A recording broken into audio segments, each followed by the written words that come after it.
दान देने के लिए धन नहीं है, कोई बात नहीं। हवन यज्ञ करने के लिए धन नहीं है, कोई बात नहीं। भंडारा करने के लिए धन नहीं है, कोई बात नहीं। किसी भूखे को खाना खिलाने के लिए धन नहीं है, कोई बात नहीं। लेकिन जो मैं आपको बता रहा हूं, यदि आपने यह कर लिया तो ईश्वर आपसे प्रसन्न हो जाएंगे। एक बार की बात है, एक गरीब महिला बस में चढ़ी। उसके कपड़े पुराने और फटे हुए थे, बाल बिखरे हुए थे और शरीर से वह कमजोर लग रही थी। जैसे ही उसे बस में सीट मिली, वह चुपचाप जाकर बैठ गई। कुछ ही देर में अगले स्टॉप पर एक वृद्ध महिला बस में चढ़ी।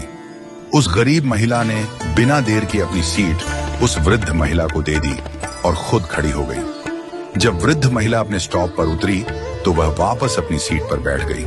थोड़ी देर बाद एक छोटी बच्ची बस में चढ़ी। बच्ची को खड़ा देख उस महिला ने फिर से अपनी सीट दे दी और खुद खड़ी हो गई।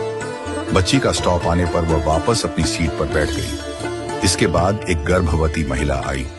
इस बार भी गरीब महिला ने बिना सोचे समझे अपनी सीट दे दी और खड़ी रही। गर्भवती महिला के उतरने पर वह फिर से अपनी सीट पर बैठ गई। थोड़ी देर बाद एक सामान्य महिला बस में चढ़ी। वह न वृद्ध थी, न बच्ची, न गर्भवती, पूरी तरह स्वस्थ लग रही थी। फिर भी गरीब महिला ने अपनी सीट छोड़ दी और उस महिला को बैठा दिया। यह सब देखकर बस में बैठी एक अन्य महिला, जो एक अध्यापिका थी, बहुत आश्चर्यचकित हुई। उसने सोचा, वृद्ध महिला, बच्ची और गर्भवती महिला के लिए सीट छोड़ना समझ में आता है, लेकिन एक सामान्य महिला के लिए बार बार सीट छोड़ने का क्या कारण हो सकता है? जब बस अपने आखिरी स्टॉप पर पहुंची तो अध्यापिका ने गरीब महिला से पूछा, बहन, मैंने देखा कि आप बार बार अपनी सीट दूसरों को दे देती हैं। आपका भी उतना ही हक है सीट पर बैठने का, फिर आप क्यों खड़ी हो जाती हैं? गरीब महिला मुस्कुराई और बोली, मैडम, मैं दूसरों के घरों में बर्तन साफ करती हूँ, खाना बनाती हूँ, झाड़ू पोछा करती हूँ। मेरे पास अधिक धन नहीं है कि मैं किसी को दान दे सकूं, भंडारा कर सकूं, हवन यज्ञ कर सकूं या किसी भूखे को भोजन करवा सकूं।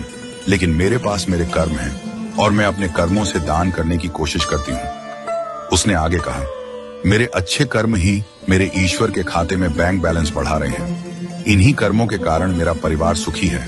मेरे बच्चे पढ़ाई करते हैं, मेरा पति मेहनती और समझदार है। हमारे पास बहुत अधिक नहीं है, पर जो है उसमें हम खुश हैं। जब मैं अपने आसपास देखती हूँ तो पाती हूँ कि लोग कितने दुखी हैं, लेकिन मेरे अच्छे कर्मों की वजह से दुख मेरे जीवन में नहीं आता। उस महिला की बातों से अध्यापिका की आंखों में आंसू आ गए। उसने कहा, मैं स्कूल में बच्चों को शिक्षा देती हूँ, पर आज असली शिक्षा तो तुमने मुझे दी है। आज से तुम मेरी शिक्षिका हो। तुम्हारा बहुत बहुत धन्यवाद। इस कहानी से हमें यह सीख मिलती है कि सेवा के लिए धन की आवश्यकता नहीं होती। हम अपने छोटे छोटे कर्मों से भी दूसरों की मदद कर सकते हैं। किसी बुजुर्ग को सड़क पार करवा देना, किसी जरूरतमंद की सहायता कर देना, किसी को प्रेम से मुस्कुरा देना, ये सब कर्मदान है। जब हम दूसरों के जीवन में खुशी लाते हैं तो वह खुशी हमारे जीवन में भी लौट कर आती है। हमारे दादाजी कहते थे, अपने अच्छे वक्त में बुरे वक्त की तैयारी करो और बुरे वक्त में अच्छे वक्त की। जब अच्छा समय हो तो लोगों की इतनी मदद करो कि बुरा समय कभी आए ही ना।